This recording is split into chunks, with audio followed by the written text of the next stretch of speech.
বলে আমগো বাবার দরবারে কত গরু যায়, আছে না?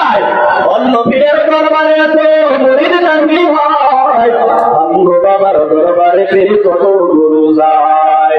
গরু দরবারে গরু যায়, মানুষের দরবারে মানুষ যায়।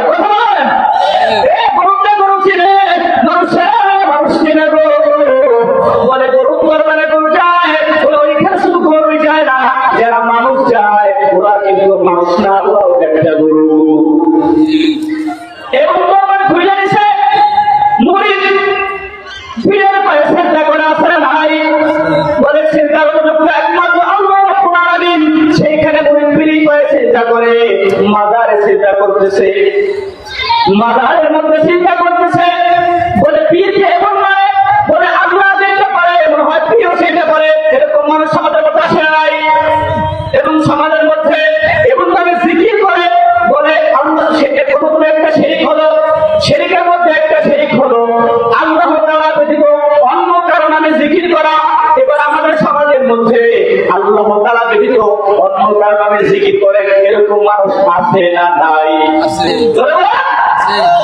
এরকম মানুষ শুধু আছে না, আমাদের সমাজের মধ্যে, আমাদের আশেপাশের মধ্যে আছে। কথা বলেন ঠিক কিনা?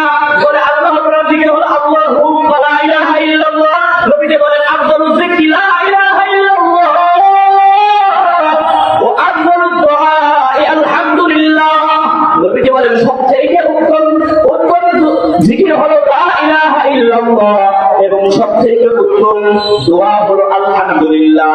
এখন লা ইলাহা ইল্লাল্লাহ জিকির বাদ দিয়া আল্লাহ জিকির বাদ দিয়া হুহা আছে না নাই? এরকম বান্দামি জিকির করে এইটা শিরক। কথা বলেন ঠিক কি ঠিক না? আপনারা এই হুহা জিকির যেখানে দেখবেন সেখানে যাবেন না, সেটা বন্ধ চিন্তা করে রাখবেন। এবং সেখানে যারা যাবে